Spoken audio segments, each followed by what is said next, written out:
नमस्कार दोस्तों, मैं मनोज कुमार आपके अपने YouTube channel SD math class में आपका स्वागत करता हूं। जैसे कि हम लोग आपको पिछला वीडियो में आपको बताए थे कि हम एक मैथ टारगेट बैच लेके आ रहा हूं, जिसमें से कि हर एक कंपटीशन के तैयारी के लिए आपको प्रिपरेशन करवाया जाएगा और बहुत ही बेसिक से करवाया जाएगा। हम अपने वादा के अनुसार मैंने अपना वीडियो लेकर आया हूँ, तो चलिए चलते हैं बिना समय गंवाए हुए हम अपने टॉपिक की ओर। आज का टॉपिक मेरा है 10 क्लास के बेसिस के आधार पे हमने त्रिकोणमिति चैप्टर से कुछ सवाल को हम लिए हैं, और उस सवाल में बताने से पहले हम सबसे पहले उसका आपको थ्योरी बताएंगे, और थ्योरी बताने के बाद आपको फिर उस सवाल को डील करवाएंगे। तो चलिए चलते हैं अपने वीडियो की ओर। वीडियो को आपसे रिक्वेस्ट है कि वीडियो को ध्यान से देखें, और वीडियो को देखने के बाद वीडियो को जब अपने हमारे चैनल को सब्सक्राइब भी अवश्य करें वीडियो की ओर। तो जैसे कि आज का हम लोग का चैप्टर है त्रिकोणमिति चैप्टर। त्रिकोणमिति जो चैप्टर होता है, ये त्रिकोणमिति चैप्टर हर एक एग्ज़ाम से कम 2 क्वेश्चन या 1 क्वेश्चन ज़रूर पूछता है। तो आप इस चैप्टर को ध्यान से समझें। अगर आप चैप्टर को समझ जाएंगे तो आपको 100% मेरा गारंटेड है कि इस चैप्टर से आपका एक भी सवाल नहीं छूटेगा। चलिए त्रिकोणमिति चैप्टर मुख्य रूप से आपको 3 चीज़ का नॉलेज होना चाहिए। जैसे मान कर चलिए हमने एक त्रिकोण बनाया, ये त्रिकोण हमने इसमें बना दिया। इस त्रिकोण में से इसको आप अगर हिंदी में बोलना चाहेंगे, मान के चलिए इसको ABC एक त्रिभुज है। त्रिभुज में से इसको आप हिंदी में बोलिए आधार बोला जाता है। इसे आधार बोला जाएगा। इंग्लिश में इसको बेस बोला जाता है। इंग्लिश में आपको बेस बोल सकते हैं। और इसको हिंदी में आप इसको जो है लंब बोलिए, और इंग्लिश में इसको जो है आपका परपेंडिकुलर बोला जाता है। परपेंडिकुलर बोला जाता है, जिसे P से संबोधित किया जाता है और इसको B से संबोधित किया जाता है। उसी तरह से आप यहाँ पर आइए, इसको कर्ण हिंदी में बोला जाता है और इंग्लिश में हाइपोटेनियस बोलते हैं। हाइपोटेनियस बोला जाता है, इसको H से सूचित किया जाता है। तो आप इसको ध्यान में रखिए। इसको ध्यान में रखने के बाद इस पे आधारित पाइथागोरस प्रमेय है, इस प्रमेय को भी आप ध्यान में रखें। जैसे कि पाइथागोरस प्रमेय आपको कहता है ये हाइपोटेनियस स्क्वायर यानी कि कर्ण का स्क्वायर बराबर आपका हो जाएगा, कर्ण के स्क्वायर बराबर आपको हो जाएगा लंब स्क्वायर और प्लस आधार का स्क्वायर होगा, आधार स्क्वायर। इसी तरह अगर कर्ण निकाल लेते हैं तो स्क्वायर आपका हट के उधर रूट चला जाएगा, तो कर्ण लिखेंगे, कर्ण बराबर लिखेंगे रूट अंडर आपका आ जाएगा लंब का स्क्वायर और प्लस आधार का स्क्वायर आ जाएगा। इस अनुसार से आप एक कर्ण का फार्मूला कर्ण निकाल सकते हैं। इसी तरह से आपका लंब का भी फार्मूला है। लंब यानी कि आपका P बोल सकते हैं या लंब ही लिखिए। लंब बराबर आपका हो जाएगा रूट अंडर कर्ण का स्क्वायर और माइनस आधार का स्क्वायर। कर्ण इस साइड अपोजिट साइड आएगा जब, तो फिर माइनस में आ जाएगा आधार, इसी का यहाँ पे माइनस हो गया। इसी तरह से आधार का भी आप फार्मूला निकाल सकते हैं। आधार का फार्मूला आपका हो जाएगा कर्ण स्क्वायर और माइनस लंब का स्क्वायर। एक फार्मूला से, यानी कि ये जो फार्मूला आपका है ये आपका सबसे इम्पोर्टेंट फार्मूला है। इसी से आपका 3 फार्मूला निकल जाए जो कि आपको ध्यान में रखना है। कुछ और भी फार्मूला है जो उसको भी ध्यान में रखना है। जैसे कि आपको बोल सकते हैं कि साइन थीटा बराबर बोल सकते हैं आप लंब बटे कर्ण होता है, यानी कि P/H बोल सकते हैं। इसी तरह से कॉस थीटा बराबर आपका हो जाएगा आधार बटे कर्ण, यानी कि आपका B/H बोल सकते हैं। इसको हिंदी में भी लिखेंगे तो लिख सकते हैं आप कॉपी में। ये सब सारा फार्मूला आप अपनी कॉपी में नोट करते रहें, ताकि आपको कुछ ज़रूरत पड़ी तो इसका यूज कर सके। लंब बराबर लंब बाय कर्ण हो जाएगा और इसका हो जाएगा आधार बाय कर्ण हो जाएगा। इसी तरह से tan का फार्मूला हो जाएगा tan theta equal to theta कोई कोण होता है, कोई भी कोण मान के चलिए, मान लीजिए कि यही कोण ये थीटा है, तो उसमें आपको समझ जाना है। tan थीटा इक्वल टू आपका हो जाएगा, tan थीटा इक्वल टू हो जाएगा आपका लंब बटे कर्ण हो जाएगा। उसी तरह से आपका cot थीटा है, cot थीटा इक्वल टू आधार बटे कर्ण होगा। उसी तरह sec थीटा बराबर हो जाएगा आपका कर्ण बटे आपका आधार हो जाएगा। sec थीटा बराबर कर्ण बटे आधार हो जाएगा। और कोसेक थीटा बराबर आपका हो जाएगा कर्ण बटे लंब हो जाएगा। तो ये फार्मूला आपको ध्यान में रखें, ये टाइप 1 है, ये जो आपका है टाइप 1 का फार्मूला है। टाइप 1 के आधार पर अगर आप इसको ध्यान में रखते हैं तो इतना आपको ध्यान में रखेंगे तो आपका एक चैप्टर पूर्ण रूप से कंप्लीट हो जाएगा। और ज़्यादातर जो एग्ज़ाम में क्वेश्चन पूछा जाता है, मुख्य रूप से क्वेश्चन पूछा जाता है या तो इस पे आधारित क्वेश्चन रहता है या तो इस पे आधारित क्वेश्चन रहता है। तो आप देखिए कितना इम्पोर्टेंट ये क्वेश्चन है, कितना इम्पोर्टेंट फार्मूला है। तो इसको आप थोड़ा सा ध्यान में रखिए और नोट करते रहिए ताकि आप इसको बाद में यूज कर सकें। अगर नहीं नोट कर पाएंगे तो आपको हम इसका PDF भी बना करके आपको यूट्यूब चैनल में हम डाल देंगे, आप उससे भी प्रिपरेशन करने के लिए आप उसको डाउनलोड कर सकते हैं। चलिए चलते हैं आप सवाल की ओर। आप देखिए जितना आप पढ़े हैं आपको हम एक बार रिवाइज करवा दे रहा हूँ। देखिए हमारी क्लास में आप अगर ध्यान से पढ़ते हैं तो याद करने की कोई भी चीज़ का आवश्यकता नहीं होता है। चाहे मान कर चलिए कोई फार्मूला हो या कोई भी चीज़ हो, याद नहीं करना है बल्कि समझ लेना है।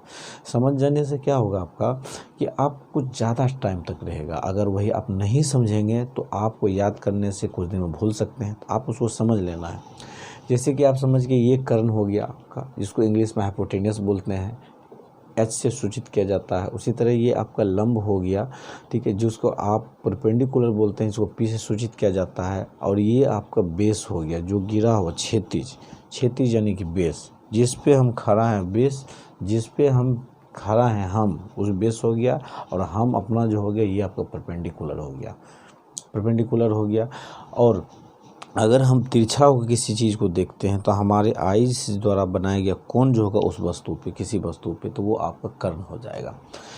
तो ये सब फार्मूला ध्यान में रखिए। इस फार्मूला को ध्यान में रखते चलिए आप चलते हैं अपने सवाल की ओर। देखिए सवाल आप कितना आराम से और ईजी से आप बना सकते हैं।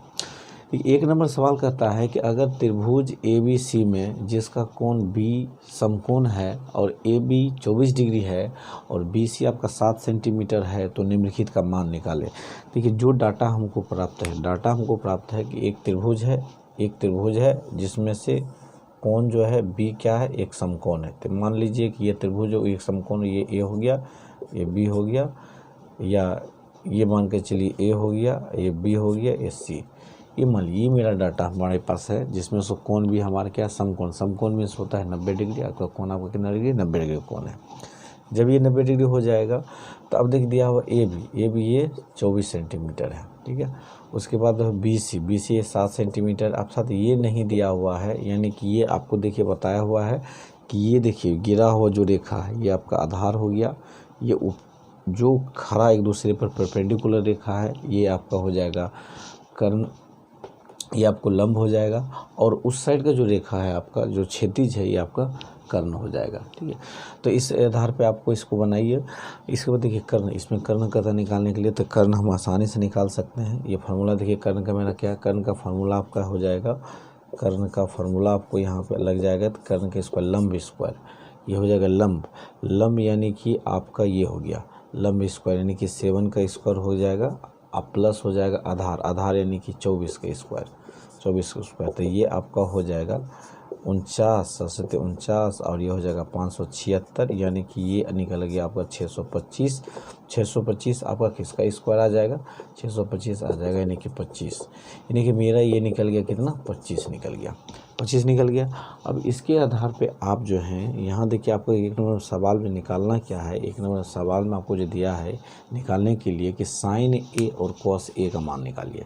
तो आपको हम बता दिए हैं कि साइन A यानी कि ये जो थीटा यानी कि A बराबर हो जाएगा साइन थीटा या साइन A एक ही बात होता है। तो साइन A बराबर हो जाता है आपका लंब बटे कर्ण होता है। तो लंब हो गया आपका 7 और यह कर्ण हो जाएगा 25। तो ये आपका आंसर हो गया। दूसरा होता है कॉस A क्या कहते हैं, तो कॉस A बराबर आपका यहाँ पे बताया गया है। पहले आपको फार्मूला बताएं, ये फार्मूला है कि आधार बटे कर्ण होता है। तो आधार आपका हो जाएगा कितना पे, यहाँ पे हो जाएगा 24 हो जाएगा, तो आधार 24 हो जाएगा और कर्ण आपका 25 हो जाएगा 25। तो ये आपका आंसर हो जाएगा, ठीक है। तो इस अनुसार से आपका देखिए पहला सवाल सॉल्व हो गया। इसी अनुसार से आपका दूसरा सवाल है, ये आपका वर्क दे रहे हैं कि आप इसको बनाकर बनाइए इसको। अगर आपसे नहीं बनता है तो मैं आपको नेक्स्ट वीडियो में इस सवाल को हम बताएंगे, ठीक है। आप कोशिश कीजिए, नहीं बनेगा तो नेक्स्ट वीडियो में आपको इस सवाल बताएंगे। चलिए चलते हैं हम नेक्स्ट क्वेश्चन की ओर। नेक्स्ट क्वेश्चन आपको कहता है कि दिए गए चित्र में, देखिए चित्र दिया हुआ है, यहाँ पे चित्र दिया हुआ है, चित्र में tan p और cot p का मान ज्ञात करें। यानी कि इस चित्र से आपको tan p और cot p का मान निकालना है। देखिए जिसको हमको निकालना होता है, जैसे यहाँ tan p दिया हुआ है और यहाँ cot r दिया है, तो tan p जिसको निकालना है हम उसको बेस ले लेंगे, ठीक है। अब देखिए यहाँ पे जो है आपका ये यहाँ पे जो दिया हुआ है, तो ये tan p यानी कि ये मेरा बेस हो गया। इस समय इसको फिगर मेरा इस तरह घूम जाएगा, फिगर कुछ मेरा इस तरह घूम जाएगा, यानी कि ये हो जाएगा p और ये हो जाएगा r, सॉरी ये हो जाएगा q और ये हो जाएगा r। तो ये p r तो ऑलरेडी हमको दिया हुआ 12, p q दिया हुआ है और ये दिया है 13, यानी कि ये हमको नहीं दिया हुआ है, यानी कि आधार नहीं दिया हुआ, तो इसको हमको निकालना होगा। कौन सा फार्मूला से?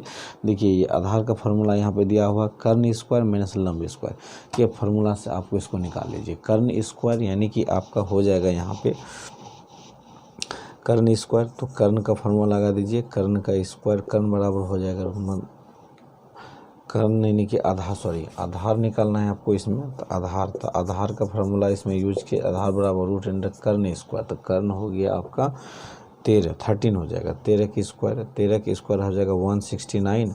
अब माइनस हो जाएगा आपका क्या चीज़, लंब के स्क्वायर, तो लंब हो गया 12 के स्क्वायर बराबर 84, 144 हो जाएगा आपका। तो ये दोनों घटा दीजिएगा तो ये आपको 25 निकल जाएगा। 25 किसका वर्गमूल है, 5 का वर्गमूल है, ठीक है। 25 किसका स्क्वायर है, तो 5 के स्क्वायर है, ये 5 निकल गया। जब ये 5 निकल जाएगा तो आप इसको जो है आप इसको बना सकते हैं। कैसे बना सकते हैं यहाँ पे, तो जब निकल गया तो आप tan p यानी कि tan p माइनस आपका हो गया cot r, तो tan p बराबर आपको हो जाएगा क्या, लंब बटे, यानी कि tan p लंब बटे आधार हो जाएगा, लंब बटे आधार, लंब हो जाएगा इसमें tan p, यानी कि tan p अगर बोलेगा तो हम ये त्रिभुज में लेंगे, ठीक है। और cot r बोलेगा तो इस त्रिभुज में लेंगे, क्योंकि जिसको हमको बोला जाता है उसको बेस मान के चलना है, जिसको अगर हमको निकालना है उसको बेस मानना है, और उसके आधार पे हमको लंब आधार कर्ण को देख के निकाल लेना है। तो चलिए चलते हैं। तो tan p इक्वल टू आपको हो जाएगा tan p, यानी कि इस फिगर में आएगा tan p हो जाएगा लंब इसमें हो जाएगा आपका कितना, लंब हो जाएगा आपका 5, इसमें लंब हो जाएगा आपका 10, ये हो जाएगा QR लंब हो जाएगा, और कर्ण हो जाएगा आपका PR माइनस, यहाँ पे हो जाएगा cot r इक्वल टू आधार हो जाएगा इसमें QR आधार, और ये कर्ण लंब हो जाएगा, यानी कि लंब हो जाएगा आपका PQ हो जाएगा। तो अब देखिए दोनों आप QR और QR का वैल्यू कितना है आपका, QR का वैल्यू आपका यहाँ पे 5 है, QR का वैल्यू 5 है, और QR का वैल्यू आप इसमें QR का वैल्यू आपका 5 हो जाएगा, और QR का वैल्यू इसमें आपका हो जाएगा 13 हो जाएगा, सॉरी ये आपका लंब बटे आधार यानी कि PQ हो जाएगा, ये 12 हो जाएगा माइनस। फिर यहाँ पर देखिए QR जो आपको दिया हुआ है, तो QR का वैल्यू इसमें कितना है, हम इस फिगर में चलेंगे, ठीक है। QR का वैल्यू आपको 5 है, ये 5 हो जाएगा, और PQ का वैल्यू इसमें भी 12 है, तो ये दोनों आपका कट जाएगा, यानी कि आंसर आ जाएगा आपका 0, ये आंसर 0 हो जाएगा। तो इस अनुसार से ये सारा सवाल आपका सॉल्व हो जाता है। अगर आप इसमें भी अगर नहीं समझें तो कमेंट में ज़रूर आप कमेंट करें, नहीं समझें तो इसको फिर से हम समझाने का कोशिश करेंगे।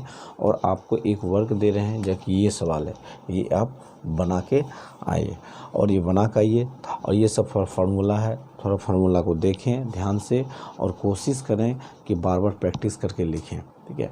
इसके बदौलत आपका जो होगा ज़्यादा क्वेश्चन सॉल्व हो जाएगा, ठीक है। अगर आपको ये वीडियो अच्छा लगा तो हमारे चैनल को सब्सक्राइब करें, और बेल आइकन को जरूर प्रेस करें, ताकि कोई भी मेरा वीडियो आए तो आपके पास पहुंच सके।